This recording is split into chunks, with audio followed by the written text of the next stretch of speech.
তাদেরকে ফিরিয়ে আনার ব্যাপারে রাষ্ট্র দুই ধরনের পদক্ষেপ নিতে পারেন।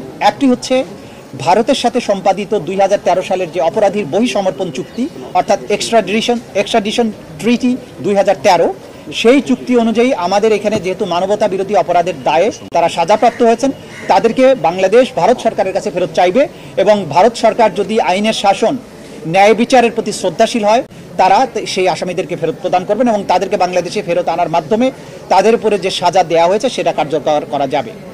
দ্বিতীয় যে প্রক্রিয়া আছে সেটি হচ্ছে যে ইন্টারপোলের মাধ্যমে, যেহেতু একটি বাংলাদেশের একটা ট্রাইব্যুনাল থেকে, উপযুক্ত আদালতের থেকে তাদের মৃত্যুদণ্ড প্রদান করা হয়েছে, তাদেরকে ইন্টারপোলের মাধ্যমে গ্রেপ্তার করে বাংলাদেশে এনে সেই সাজা কার্যকর করা যেতে পারে। এই ব্যাপারে বাংলাদেশের স্বরাষ্ট্র মন্ত্রণালয়, পররাষ্ট্র মন্ত্রণালয় সম্মিলিতভাবে প্রয়োজনীয় ব্যবস্থা গ্রহণ করবে। সারা রাত ধরে আমাদের সকল বিজ্ঞ প্রসিকিউটরগণের নাম্বারে বিদেশ থেকে, অধিকাংশই ভারতীয় নাম্বার থেকে তাদেরকে টেলিফোনে কল করা হয়েছে, তাদের নাম ধরে গালাগালি, অশ্লীল কথাবার্তা বলা হয়েছে, গালাগালি করা হয়েছে।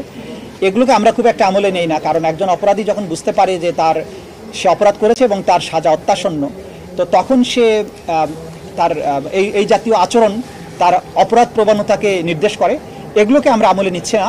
অপরাধীরা তাদের চরিত্রই প্রকাশ করছে, কিন্তু তাদের এই সমস্ত দম্ভ, হুমকি, বাংলাদেশের মানুষকে ন্যায় বিচার প্রাপ্তির জন্য তাদের যে আকাঙ্ক্ষা, ন্যায় বিচার প্রাপ্তির জন্য তাদের যে প্রচেষ্টা, এখান থেকে কোনো অবস্থায় এক চুলো হটাতে পারবে না।